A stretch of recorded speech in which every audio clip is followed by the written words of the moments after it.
Bueno, pues buenos días a todos, bienvenidos a la primera sesión que tenemos hoy. Gracias por superar todas las escaleras hasta el quinto piso y estar aquí en el track técnico, y en el que, bueno, hoy vamos a hablar de parte de experiencia que hemos tenido con equipos, con proyectos, etcétera, y espero que os sea de utilidad para afrontar algunas partes muy específicas de cómo hacemos las aplicaciones habitualmente. O sea que gracias por venir a todos y vamos a comenzar. Bueno, antes de nada, yo me llamo Ricardo Borillo en Twitter. Y aparte de desarrollar proyectos en 4TIC, proyectos a veces pues de inicio de algunas ideas, más estructura MVP, etcétera, pues también me dedico mucho a hacer formación, a hacer trabajo con equipos. Entonces, tengo la suerte, por no decir el privilegio, ¿no?, de poder estar con muchos equipos diferentes, con casuísticas o escenarios distintos, aunque casuísticas comunes en muchos casos, ¿no? Entonces, con Agile at Work hacemos este tipo de formaciones y otras de trabajo con equipos en empresas.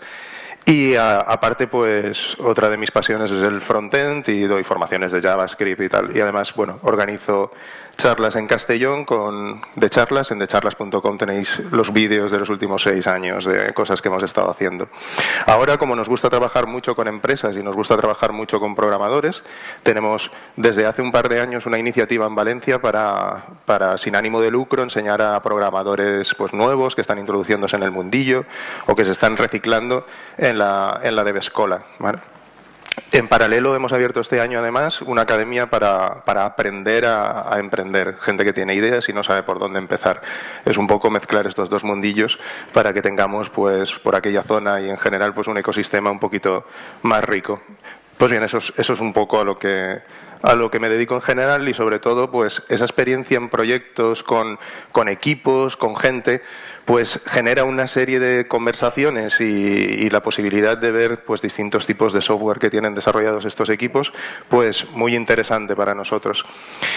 Es de estas conversaciones donde al final empezamos a pensar que en muchas empresas que desarrollaban software de manera más masiva, no estoy hablando de servicios de Internet en el que pues a lo mejor hay un especialista en el UX desde el principio del proyecto y está todas las ideas muy claras, sino en equipos que están desarrollando pues módulos de RPs, etcétera, pues empieza a haber, digamos, pues una homogeneidad en el software que empieza a ser preocupante, ¿no? Cuando hablamos de homogeneidad, pues volvemos al título principal de la charla, el modelo de desarrollo Metesaka al final. Son muy mal pensados, no es eso que estáis pensando, vale. Simplemente es que en muchos escenarios y no por falta de solvencia técnica de los equipos ni implicación, lo que acabamos haciendo es algo así. Vale. Estas aplicaciones decimos que son Metesaka porque su único objetivo es coger datos de entrada del usuario y realizar 200 filtros para poder sacarlos. Entonces, con esta estructura, ¿qué tipo de software estamos desarrollando para la institución? Pues bueno, estamos desarrollando algo pues un poco regulín, ¿vale? En ese sentido. No quiero decir que el caso de uso con el que estoy trabajando no requiera manejar grandes cantidades de datos, pero muchas veces la manera no es del todo correcta y hay que pensar un poquito más en algo que no sea simplemente los datos, ¿vale? Bien, en este sentido, estamos en una conferencia de Agile, uno de los términos que siempre manejamos es cómo aportamos valor con las cosas que hacemos. Los interfaces anteriores, el único valor que aportan al usuario es esa mera gestión de datos de entrada y de salida, algo que podría hacer casi con cualquier herramienta. Y para ello normalmente hay un equipo de desarrollo entero, un despliegue de infraestructura, un desarrollo de software de muchos años, con muchas líneas de código y en realidad la pena es que no está aportando el valor que debería de estar aportando, ¿vale? En ese sentido, aunque en muchos casos los equipos acaban defendiéndose de ellos, con el tiempo aprendemos un poco a amar ese cliente, ¿no? Esa persona que en realidad nos va a dar las directrices de negocio para que nuestro trabajo no sea algo más, una interfaz que van a consumir distintos tipos de usuarios en un mismo sitio y de distintas maneras, sino que sea algo más concreto, más cerca de las necesidades que tiene el cliente. Y en realidad, pues de algo que habréis oído ya muchísimas veces, y es el valor de negocio. ¿Vale? En general, pues todos los que estamos aquí trabajamos para empresas con el objetivo de que la idea de negocio que desarrollan pues funcione, triunfe y ganen pasta al final, porque para que nos paguen más, podamos trabajar más a gusto, y etcétera. Luego queremos hacerlo bien también, porque es nuestra profesionalidad la que nos mueve. Pero el principio de asistir al negocio es uno de los más importantes en mi opinión. Lo que queremos es simplemente que todo funcione, y que todo funcione quiere decir que el usuario al final pues sea más efectivo en las cosas que puede hacer.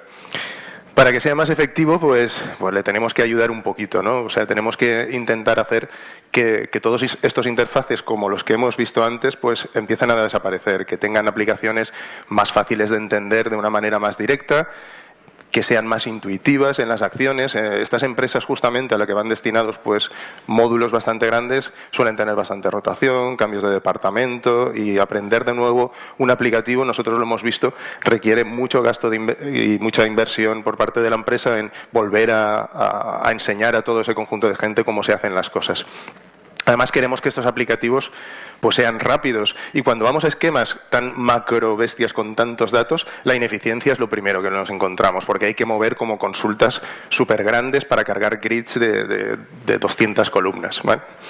Y en definitiva todo esto viene un poco porque intentamos resolver más de un caso a la vez en nuestra aplicación. En ese esquema de meta y saca de datos no estamos pensando en qué perfiles de usuario afrontan un poco esa interfaz, qué tipo de consultas o por qué están accediendo a la pantalla en cada uno de los momentos, y simplemente intentamos dar solución a todos los casos de uso en un único sitio. Pues bien, si en lugar de eso intentamos resolver un caso de uso cada vez, pues a lo que nos estamos acercando un poco, aunque parezca bastante obvio, pues es a lo que son pequeños casos de uso para nosotros o requisitos que son las historias de usuario.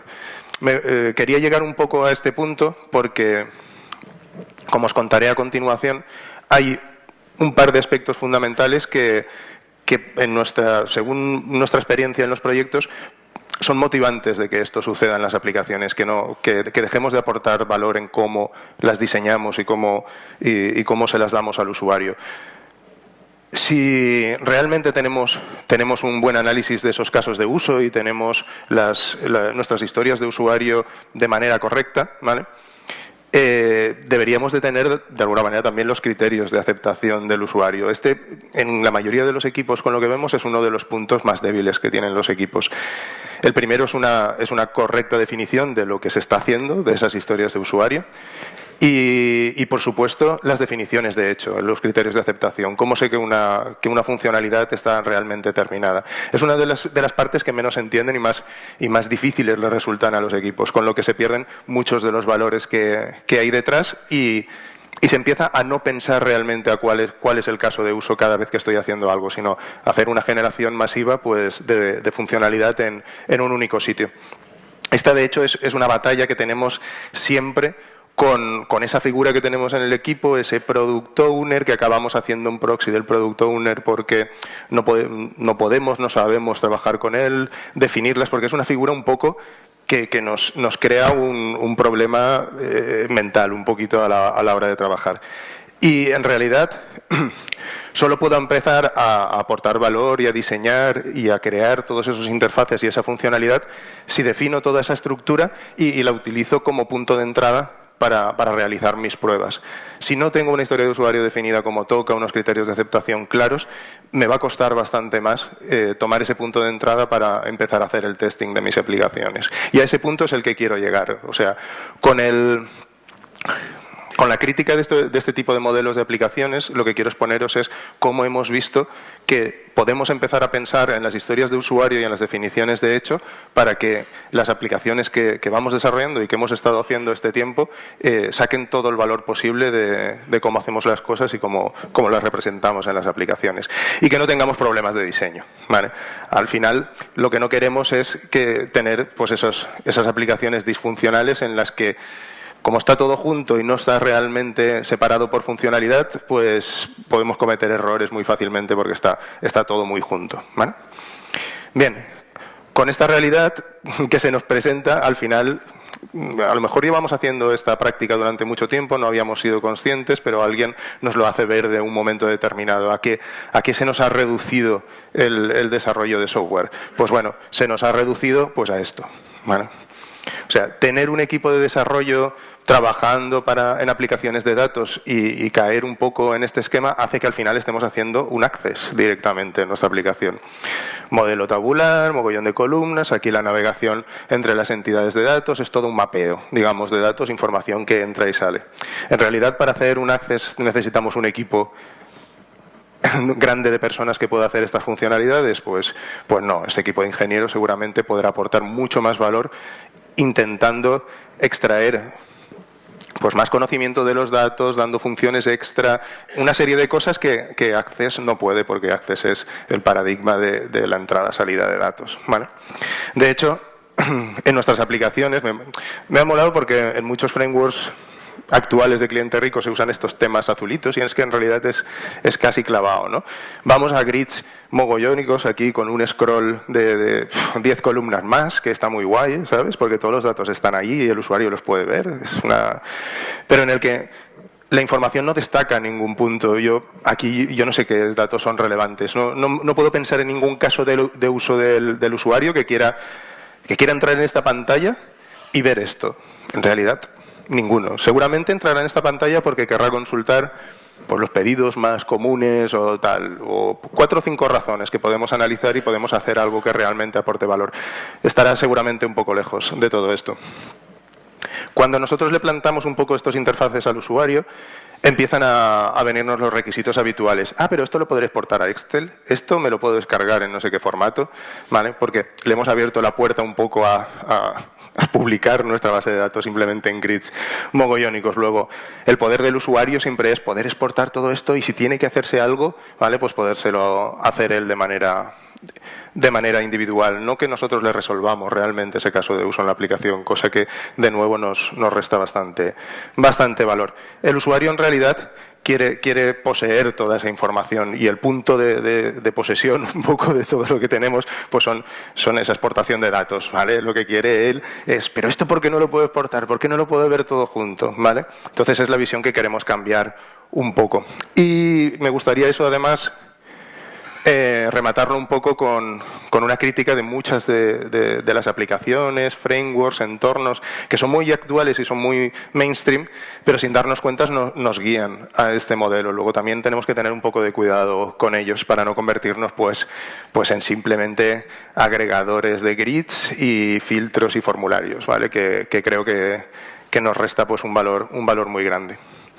Ahora que hemos visto la escena del crimen, ¿no? De alguna manera, pues vamos a tirar un poco atrás, poco a poco, e intentar ver en esos puntos por qué se ha producido esta situación y cómo hemos visto que en los equipos pues, se puede mejorar esta situación, ¿vale?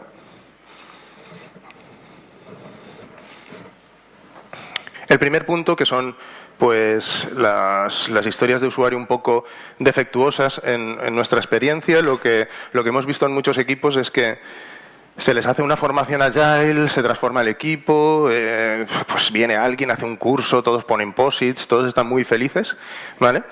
Y luego empieza el día a día y los ciclos y empieza a perderse un poco esa inercia, ¿vale? El hacer una redacción correcta de las historias de usuario, hacer grooming del backlog, hacer todas estas tareas bien y hacerlas continuamente con el equipo es un punto complicado. Nosotros lo hemos visto en muchos equipos. Entonces, a medida que se va pues dejando esta práctica, empezamos a perder todo el valor que tenemos detrás de él y es pensar en esos casos de uso que vamos a intentar resolver en nuestra aplicación y sobre todo perder esos criterios de aceptación, ¿vale? ¿Qué pasa con el equipo en ese caso? Pues que los requisitos no están claros, está todo difuso, el equipo empieza a tomar decisiones, a ampliar simplemente lo que tienen para cubrir muchos casos de uso y se resta un poco esa efectividad en muchos casos, ¿vale? Una de las razones por las que creemos que pasa eso es que realmente el Product Owner en Agile es un papel muy complicado, ¿vale?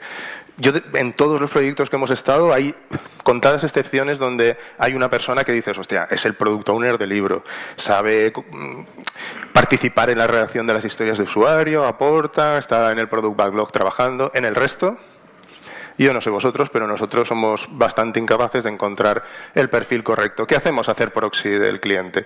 Cuando alguien del equipo técnico hace proxy del cliente, pues la orientación de negocio de esas historias y todo lo que estamos haciendo, pues la verdad es que va un poquito para abajo, ¿vale? Por lo menos en los escenarios que lo hemos visto. Y en detrimento de lo que son las definiciones de hecho. Esto, y vuelvo a insistir, es uno de los puntos que voy a intentar pues, daros un enfoque un poco diferente de cómo lo hacemos para intentar seguir extrayendo ese valor de algo tan potente como son esas definiciones que realmente me dicen lo que el usuario está esperando de esa definición. Por supuesto, aunque ya es un tema muy recurrente, tenemos el diseño de aplicaciones centrado en datos, los modelos anémicos, todo esto hemos hablado mucho, ¿vale? Pero hay muchos sistemas aún pues, que tienen una base de datos que ya está desarrollada y tengo que desarrollar sobre ella. Y en realidad, que se haga un diseño de base de datos o que haya una base de datos inicialmente puesta, tampoco es un problema para cómo nosotros hacemos las aplicaciones. Vale, la base de datos no emergerá, no se irá refactorizando, lo que queráis, ¿vale? Pero en este punto me gustaría más centrarme en cómo nos ayuda o no nos ayudan las herramientas aquí en los frameworks. En este caso, pues los ORMs, la manera que tenemos un poco de interactuar con la base de datos y sobre todo las guías oficiales de estas herramientas, la documentación, los ejemplos que nos dicen un poco cómo se hace este tipo de cosas, pues polucionan toda la parte que tenemos en el desarrollo. Luego, trabajar desde el ORM y leerme la documentación de Spring Data o de lo que sea, pues me va a llevar en muchos casos a ese modelo anémico, a esos interfaces simplemente de CRUD, de entrada-salida de datos, y realmente no me va a ayudar. ¿Vale? Aquí, gracias a Dios, por lo menos, el camino, podemos seguirlo o no, pero sabemos que existe una manera de aprender cómo tenemos que hacer todo este tipo de cosas y la podemos seguir con nuestro equipo y es fácilmente corregible. Pero una parte que yo estoy viendo bastante más preocupante ahora mismo en cuanto a cómo nos afectan los frameworks y cómo pues hacen que vayamos a modelos que no queremos ir, es la propia arquitectura del interfaz de usuario que estamos desarrollando. Hemos comentado pues, que no queremos ir al Access, no queremos hacer esas aplicaciones, pero ¿qué se nos está ofreciendo en la industria para poder hacer un desarrollo rico de cliente o poder hacer estas aplicaciones? Pues bueno, ahora en general intentamos que la mayoría de los aplicativos, sus interfaces gráficas, por modularidad, por rapidez, etcétera, pues tengan un esquema más single page application, ¿vale? Una interfaz rico en JavaScript que luego va a consumir una serie de información remota sin tener que hacer recargas al usuario y utilizando normalmente pues alguno de los frameworks que tenemos a disposición. Si estamos intentando hacer una aplicación muy data-centric, seguramente empezaré a pensar, bueno, pues si tengo que mostrar tantos datos y hacer todo esto, voy a necesitar un framework que tenga grids live, ¿sabes? De estos que hago scroll y que luego entro y filtro en la celda. Bueno, pues eso simplemente me acerca más al Access que os estaba comentando inicialmente, porque en ningún caso un usuario va a querer repasarse un dataset de 3 millones de filas, una página detrás de otra, o para encontrar una información. Si ha entrado ahí directamente, es por un motivo, es para hacer una acción, para analizar un dato en concreto que le podemos proporcionar sin tener que navegar por toda esa información. Y si tenemos un caso de uso en el que en realidad el usuario necesita analizar un volumen grande de datos, pues hay una cosa que se llama reporting, ¿sabes? El usuario se genera los datos como quiere y a partir de ahí los explota. Pero en esa parte lo podemos hacer bastante mejor. Pues bien, si distinguimos la oferta que tenemos actualmente en arquitectura de front en cuanto a frameworks, la primera oleada de frameworks, que además hace bastantes años que están, lo que me da es un toolkit muy rico en la parte de cliente. Lo que tengo son pues componentes visuales para árboles, para data grids, trees con data grids mezclados que cosas súper complicadas, ¿vale? En esta categoría, pues, esta es JS, nosotros lo hemos usado en muchos proyectos. Estos son más clásicos, pues Smart Client, CooksDo, todos tienen un poquito el mismo objetivo y ahora se están modernizando, ¿vale? Lo que hacen es hacer lo mismo, pero para mobile también, ¿vale? Como si fuera fácil poder navegar esos conjuntos de información en desktop, pues en móvil pues ya no os digo nada, ¿no? Bien, quizá el más ligero de ellos ahora es Kendo, que se integra con jQuery, pero tiene lo mismo que os estoy comentando, ¿vale? Componentes estrella que lo que hacen es llevarnos un poco a un diseño de aplicación basado en componentes en el que al final voy a hacer un maestro detalle con grids, entro, se cargan los datos y venga a trabajar, ¿vale? Ese no es el caso de uso que queremos. Por lo menos no es el caso de uso que quiere el usuario. A lo mejor no lo sabe porque está muy acostumbrado a ver todas esas partes, pero cuando empieza a ver que podemos aportarle mucho más valor de una manera diferente, podemos cambiar su percepción mucho, ¿vale? El y al sumum un poco de estos frameworks es cuando tiene una herramienta para diseñar directamente. Ya hago los interfaces con drag and drop, engancho con los datos, ¿vale? Es un poco ya la automatización del Access completa. Bien, y pues diréis, pues bueno, es que esos frameworks que comentas son muy pesados, yo no los utilizo habitualmente en mi entorno y yo soy pues más moderno, ¿vale? Y estoy haciendo Angular, React y todos estos tipos de frameworks. Pues bueno, estos tipos de frameworks, aparte que es verdad que no vienen con todos estos widgets que nos pueden llevar un poco a estos interfaces, lo que hacen habitualmente es consumir servicios de una manera determinada. ¿Cuántos tenéis aplicaciones SPI que consumen servicios REST? ¿Vale? ¿Cuántos de los que habéis levantado la mano tenéis esa API REST porque realmente es una API que alguien va a consumir como un integrador? ¿Vale? Muy poquitos ya. Normalmente lo que tenemos es que se nos ha dicho un poco que en la arquitectura de front necesitamos la parte JavaScript y desde JavaScript, ¿cómo me comunico con el servidor? Pues con Ajax, ¿vale? Ajax, mis JSONs y tal. ¿Cómo publico estos JSONs desde la parte del servidor? Pues hombre, tenemos que hacer REST, ¿vale? Son los recursos, etcétera. Da igual si realmente esa API que estás diseñando se va a utilizar como una API o solo da servicio a mi aplicación en concreto, ¿vale? Pues bien, REST, en nuestra perspectiva, nos ofrece un par de funcionalidades que más que ayudar, pues nos van a crear problemas en la aplicación. El primero es que en REST, no REST hecho de la manera correcta como el estado del proceso que estoy haciendo, etcétera. Pero bueno, lo que hacemos habitualmente en REST es coger como un subconjunto malo del modelo de dominio esas entidades y exponerlas para que se puedan llamar vía HTTP. Bien, aparte de que cuando mi proyecto crece, mantener todos esos endpoints es una tarea bastante complicada. En cada uno de ellos estoy replicando todo el rato el manejo con los parámetros de entrada, todo ese tipo de peticiones, etcétera, etcétera. Entonces, REST con los verbos de HTTP, post, put, delete y tal, pues al final me están dando un poco el soporte en el servidor de la parte más CRUD, más de aplicación de entrada de datos que es la que puedo evitar. En esta presentación os voy a proponer un esquema que es el que nosotros utilizamos y que parece que en otras corrientes un poco de desarrollo de front se está utilizando mucho más. Y es, si en realidad en la parte de servidor yo no tengo una API que tengo que poner públicamente para alguien, ¿por qué no simplemente a la parte del servidor le envío la información, los cambios como comandos, simplemente como operaciones que debe realizar? En este sentido voy a tener pues bastantes ventajas, ¿no? No voy a tener como 200.000 puntos endpoints en el sistema, solo voy a tener uno, bastante más fácil de mantener, ¿verdad? Y todos los mensajes que se van a intercambiar pues van a ser bastante homogéneos. Entonces ahí empiezo a cambiar el chip. Ya no estoy pensando tanto con bunch de datos que suben y bajan, sino que estoy, digamos, pensando en pequeñas acciones, tanto de consulta como de actualización, que tienen una justificación en una demanda del usuario y en una definición de hecho. Y ahora lo acabamos de ligar un poco porque esa es la propuesta básica que os venía a contar hoy. Para hacer un poco de resumen de los puntos que vemos un poco más críticos, hemos hablado de esas historias de usuario malas en general, sin definición de hecho la mayoría de las veces, con lo que ya hemos visto qué pasa con el testing. Un modelo anémico que viene afectado en muchos casos por la cultura de esas herramientas, etcétera. Y una arquitectura de cliente pues un poco pobre, ¿vale?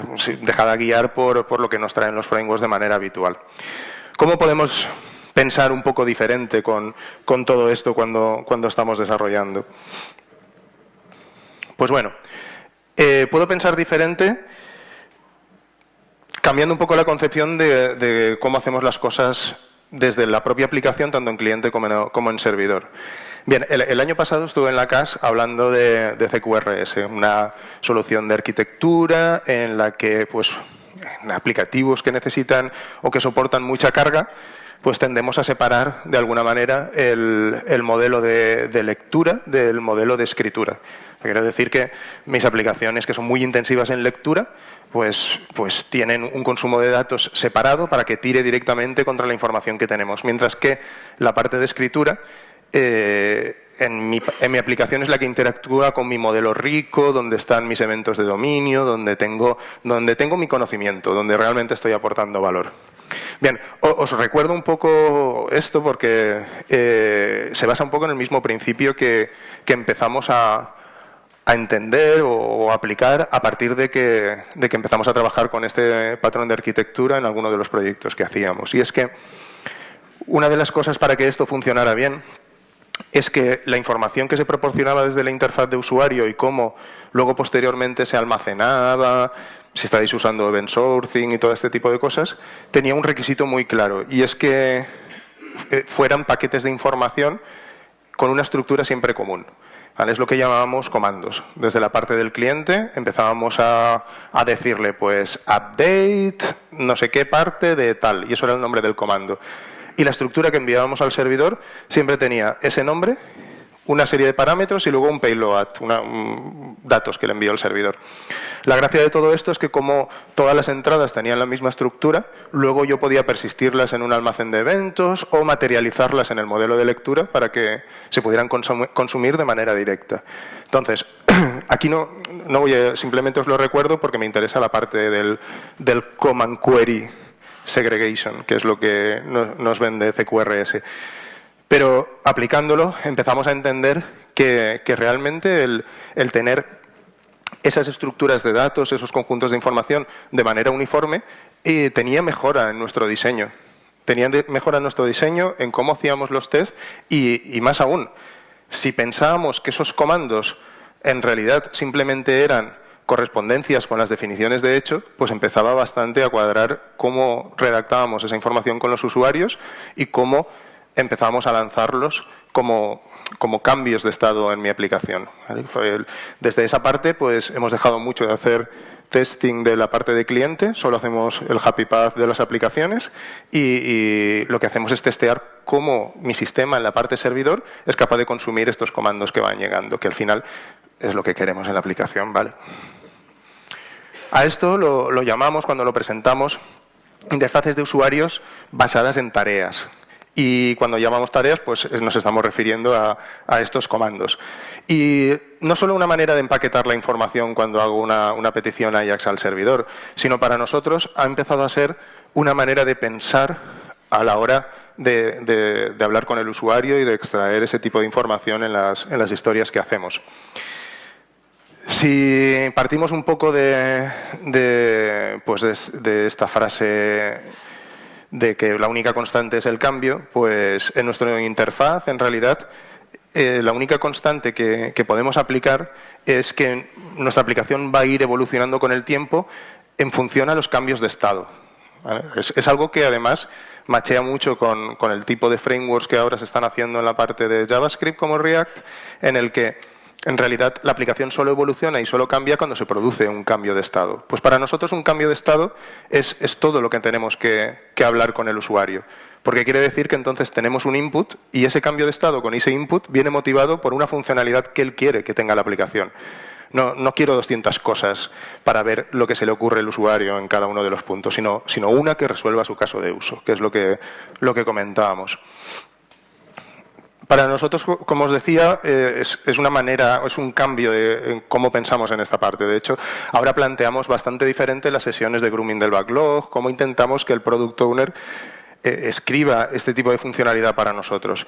Intentamos que siempre que tenga un caso de uso nuevo, una tarjeta, etcétera, siempre sea motivada por una necesidad suya de hacer evolucionar el interfaz de la aplicación. Y entonces lo obligamos a definirla en ese sentido, junto con las definiciones de hecho, que serían cada uno de los comandos que supondría que la aplicación evolucione. ¿Vale? El conjunto de todos ellos sería mi test de aceptación, que abriría pues, el ciclo que hacemos nosotros de testing, que es más outside-in. ¿Vale? A partir de esos criterios de aceptación tenemos un test de más grande nivel, de un nivel más amplio, y una vez desarrollado con esas premisas, con esos criterios de aceptación, empezamos ciclos más pequeños para diseño, a nivel más de integración o unitarios. Luego, nuestra premisa es un análisis del cambio del estado de la aplicación. Luego, es un poco diferente a cómo lo veníamos haciendo hasta este momento. Esto es un poco lo que se estaba comentando, que nuestras historias de usuario pues, van a empezar a tener esos criterios de aceptación más centrados en la parte del cambio. Por supuesto, cuando hacemos todos estos análisis con el usuario, pues bueno, intentamos modelarlos con herramientas gráficas en las que cada uno de los escenarios que planteamos de cambio, pues intentamos que sea un interfaz especializado. Está claro que no todos los interfaces son únicos para cada uno de los casos de uso de nuestro usuario, si no sería demasiado compleja la aplicación. Pero el número un poco de vistas, de información que podemos ofrecerle por perfil, empieza a ser dinámico. ¿Vale? No tenemos en nuestros aplicativos interfaces en los que tú entras y se ve esa misma pantalla de una única manera para todos los usuarios, ¿no? O sea, cómo ve ese usuario las cosas en función de un perfil concreto va a dictaminar qué funcionalidades necesita ver. Ver las de otro usuario, pues en realidad no le va a dar ningún valor. Luego las diseñamos con ellos y no las incluimos en los interfaces finales. A esto en realidad nosotros le llamamos un interfaz de usuario orientado a funcionalidad. ¿Vale? Intentamos que sea un poquito más rico, un poquito más adaptado a cada una de las necesidades y suplir pues, esa falta de valor que comentábamos al principio con estos superinterfaces mogollónicos. Todo esto está claro que en los productos, como comentaba, de servicios de Internet, que muchos trabajáis en empresas que hacen ese tipo de perspectivas, es bastante común, pero en nuestro caso pues trabajamos muy puntualmente con estas empresas y trabajamos con empresas pues, que hacen normalmente software de gestión y cosas más especializadas que sí que caen en estos esquemas muy habitualmente. Bien, como caso de uso a todo esto, no es que os voy a contar en detalle nada de esta arquitectura de React, Flux, etcétera, pero es la que ha encajado muy naturalmente después de este ciclo de aprendizaje para nosotros por cómo gestiona la naturaleza de las cosas. ¿Cuántos conocéis un poco React? Por lo menos qué principios tiene. Poquitos, bien. Así os cuento simplemente un poco en general de qué va y por qué nos aporta valor a nosotros en esta parte. Pues bien, React, más que un framework en la parte de cliente, porque pues intentamos no caer demasiado en el ámbito de amplio espectro de un framework grande, es más una librería de la parte de la vista únicamente. Lo que intentamos, o lo que intenta React en este caso, es que cada parte de la interfaz pues poderla definir como un componente reutilizable con una serie de propiedades y que yo pues puedo tener eventos definidos sobre él, interactuar con el DOM del navegador para las aplicaciones web, pues de una manera en la que no me quede totalmente acoplado a ese DOM, con lo que si estoy desacoplado pues será más fácil cambiar estos componentes, será más rápido, etcétera. Bien, hasta ahí pues nada que no cumplan otros frameworks actualmente en la parte cliente. Realmente el punto interesante es que React, como librería de la vista, solo hace una actualización, un renderizado de los componentes cuando se produce un cambio de estado. Él lo que hace es mantener un DOM virtual en memoria, que representa el DOM del navegador, en el que cuando nosotros hacemos cualquier actualización en el atributo estado de los componentes, que así se define en React, lo que se hace es aplicar esas modificaciones, esos cambios de estado a ese DOM virtual ejecutando las funciones de renderizado de cada uno de los componentes que ha cambiado. Todo el resto de la interfaz que no ha cambiado no sufre ninguna modificación. Pues bien, ese DOM virtual luego se compara con el DOM real y solo se aplican los cambios finales, por lo que es bastante más rápido y efectivo a la hora de hacer modificaciones. Pero bueno, todo esto es anecdótico un poco para que conozcáis el contexto, me quedan 10 minutitos. Y la parte que más nos interesa es esas mutaciones de estado. En la parte de React encajan perfectamente con el concepto que os comentaba de razón de cambio de la interfaz, definición de hecho y comandos, básicamente. Entonces, nosotros soportamos eventos en React, hacemos acciones y lo que hacemos siempre es, cada vez que se produce cada una de ellas, construimos un comando. Un comando identificando esa acción y cuáles son los parámetros de contexto de esa acción. Pues viene un cambio de DNI porque hay un caso de uso en mi empresa que es que los usuarios ante tal situación pueden corregir sus datos personales a través de tal proceso. Está identificado y es un caso de uso muy concreto. Pues bien, nosotros los modelamos como comandos y como React, la parte del modelo y un poco la interacción con datos te la deja un poco para ti, pues nosotros la enganchamos y la enviamos al único endpoint que tenemos en la parte de servidor y se consolida en el estado, ahora os comentaré cómo, y acaban en la parte de servidor, en este único punto de entrada, de consumo de comandos y de ya interacción con el modelo rico, que es lo que queríamos. Otra cosa que ganamos con el tema de los comandos es que en la parte REST que teníamos antes no tenemos que estar continuamente serializando y deserializando información. No sé si os pasa que si tenéis un modelo rico y estáis en algún lenguaje tipado tipo Java, pues tenéis que recibir las peticiones REST con Jackson, serializarlo a unos objetos de DTOs, ¿vale? Que luego son las acciones, se van a consumir en el modelo, que se serializarán a DTOs cuando van a la base de datos y se sacarán como DTOs de la base de datos. O sea, una maraña de serialización y serialización que es un poco locura. Entonces empezáis a tener data mappers, un montón de código para mantener y se complica un pelín la cosa.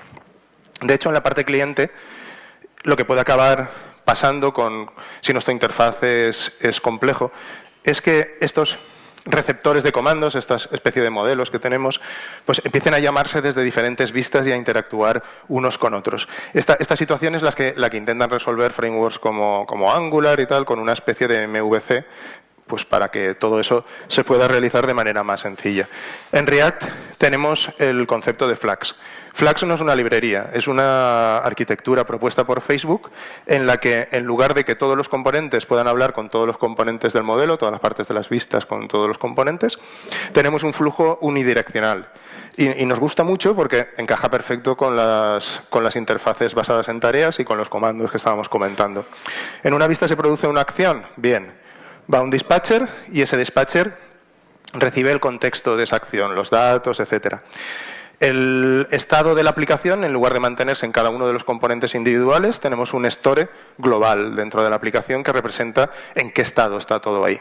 Pues bien, esa acción se consolida en ese almacenamiento, se puede enviar al servidor, recibir datos y almacenar lo que tenga que almacenar en el store, y luego las vistas están suscritas con un modelo de observación y reciben la notificación de que el estado ha cambiado y se pueden visualizar. En lugar de hablar todos con todos, ahora el flujo es unidireccional dentro del modelo. Y aquí nosotros, en la consolidación de datos con los stores, es donde aplicamos nuestro modelo de comandos y nuestra interacción con la parte del servidor. De hecho, nos gusta también que en muchas arquitecturas esté tendiendo a este modelo, ¿vale? ¿Cuántos de aquí conocéis GraphQL o Falcor? ¿O sabéis un poco lo que es? Vale, pues va un poco en la línea de los comandos que os comentaba. Nosotros, cuando enviamos un comando al servidor, pues lo hacemos con una estructura que nosotros hemos definido. Nuestra estructura de comando es la que nos ha dado la gana a nosotros. Tiene pues la identificación del comando, los parámetros, lo que hemos creído conveniente. Esto, por supuesto, no es muy estándar, entre comillas, y para solucionar este problema lo que han hecho varios proveedores, en este caso tanto Facebook con React como Netflix, es establecer una estructura de comando que representa una porción de la información que tenemos en cliente con respecto a lo que es la información global en el servidor, que ellos la ven como un grafo, digamos, súper bestial. Entonces, si yo he hecho un cambio de estado o estoy simplemente consultando una información en el cliente, yo lo que estoy diciéndole es: recupérame este conjunto de información pequeñito de todo el grafo total. Pues entonces se expresa con una especie de lenguaje JSON de selección, ¿vale? Que es un poco distinto en los dos, pero que se parece mucho. Y lo que tenemos es que esa información va a un único punto en el servidor que es capaz de entender ese tipo de consulta y ir a nuestros sistemas heterogéneos a traer la información, montarla y enviarla al servidor. Un poco en la línea de lo que os planteaba nuestra arquitectura, ¿vale? que es un poco sencilla y es un poco bastante más sencilla que esto, pero que es una tendencia en cuanto a diseño de aplicaciones ahora mismo, ¿vale? Pues bien, con toda esta parte vamos a hacer un poco de recapitulación. Uf, madre mía, me he liado yo mismo. Y si hay algo que me gustaría que os quedarais un poco en esta sesión, es que existen actualmente varios impedimentos en cómo hacemos las cosas con el usuario, cómo las definimos, los frameworks que utilizamos en la parte del servidor, los frameworks que utilizamos en la parte cliente, que en muchos casos nos alejan del objetivo que tenemos principal. Y el objetivo que tenemos principal es que el negocio funcione, que el usuario pueda hacer las acciones de manera más efectiva y que no tenga que perder tiempo, no tenga que lidiar con conjuntos demasiado grandes de datos que no le aportan ningún valor y que no están resolviendo su caso de uso. Entonces, intentemos no generalizar, no crear esas estructuras tan bestias, sino intentemos basarnos en por qué los usuarios mutan nuestras aplicaciones y esos cambios de estado, por qué se producen y cómo se formalizan en la aplicación. Cuanto más nos acerquemos un poco a ese esquema, más volveremos al origen de definir bien la funcionalidad con el usuario y trabajar algo que hemos olvidado cómo se trabaja en muchos casos, como son las definiciones de hecho y el hacer un buen testing de la aplicación a partir de ahí. Esto es lo que tenía para hoy, así que muchas gracias. Preguntas.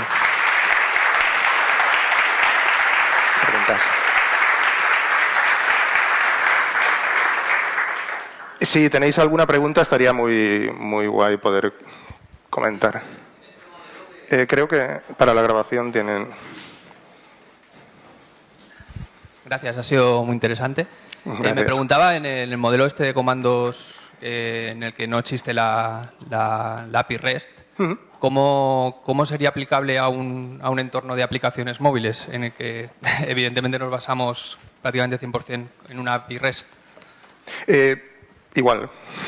Quiero decir, desde la aplicación móvil, pues ahora si estás en Android y utilizas algún framework para enviar esos JSONs a la parte de servidor, pues ahora utilizarás esos mismos frameworks para enviar un JSON. Solo endpoint. Un JSON, claro, que ahora tendrá siempre una estructura muy parecida. Nosotros lo que hacemos es que en la parte cliente, pues también aplicamos los mismos patrones que en la parte de servidor y tenemos nuestros repositorios de datos en la parte de JavaScript. Entonces, las operaciones las formalizamos allí y son en esos repositorios donde construimos los comandos en función de las necesidades y hacemos la petición HTTP. O sea, no vas a tener que cambiar nada, pero simplemente la estructura de lo que envías. Lo que tienes en web es ya frameworks que te hacen, digamos, el trabajo este de los estados, que, digamos, en Android o en iOS seguramente no exista algo parecido, que si te lo tienes que hacer tú. No, porque, digamos, no hay nadie que te aísle de las vistas. Bueno, la tendencia al final es que con frameworks como React Native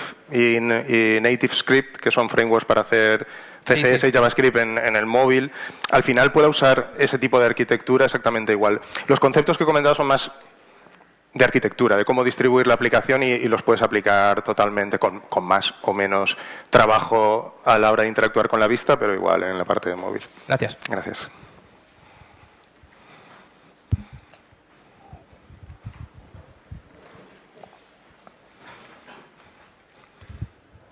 Sí, bueno, yo quería preguntarte, has mostrado algunos frameworks, librerías, Falcor, GraphQL, Flux.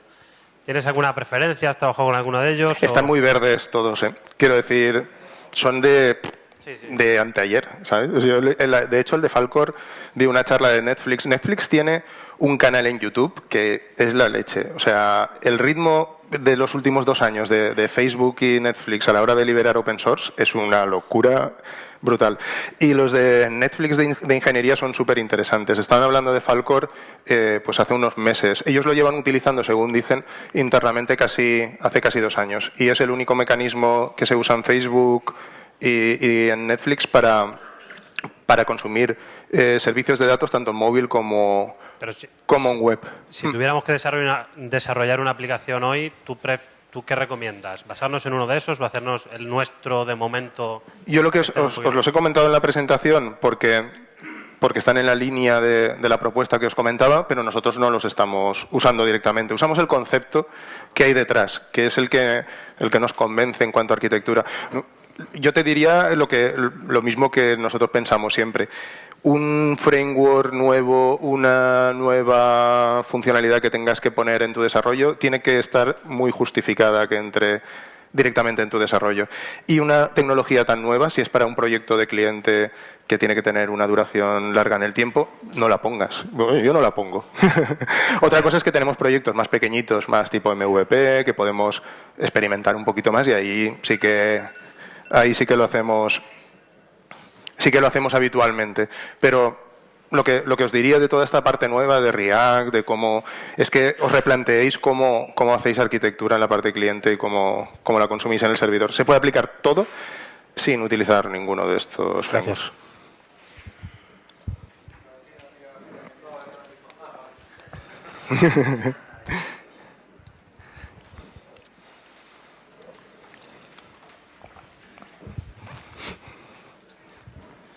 Ricardo, una cosa, respecto al modelo de datos, por ejemplo, vamos a ver, con respecto a lo que es el modelo de datos que tenemos, las entidades que podamos tener en el principal, en el servidor y en el cliente, el modelo de datos sería diferente, quiero decir, se hereda de alguna manera, hay algún tipo de integración, porque eso que he visto del GraphQL y tal puede ser para enganchar, ¿no? Un poco distintas entidades, las entidades, por así decirlo, del central, ¿no? Por así decirlo, del servidor, con ciertas entidades en el cliente, ¿no?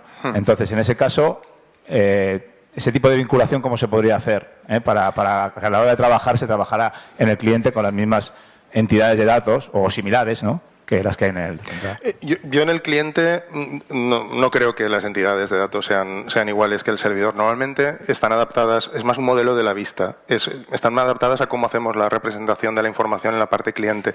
Normalmente son más parciales, no tienen el mismo número de atributos, los atributos están formateados de una manera diferente para presentación, cosas que en realidad no tienes y no necesitas en el modelo. De hecho, cuando Facebook y Netflix plantean esa estructura de grafo en la parte del servidor, es un modelizado conceptual de la información. Luego ellos, esas partes del grafo, las tienen en Cassandra, en no sé cuánto, ¿sabes? Lo tienen por ahí por el mundo. Lo que pasa es que la representación de esa información para el cliente sí que se comparte a través de ese lenguaje común, pero no acopléis la parte de modelo del cliente con la del servidor, con la que tenemos en base de datos. Y tenemos estas capas siempre un poco para abstraernos y en la que la premisa siempre es que solo se puede cruzar si es a través de un DTO, una estructura que no condiciona diseño, pues seguidla haciendo así.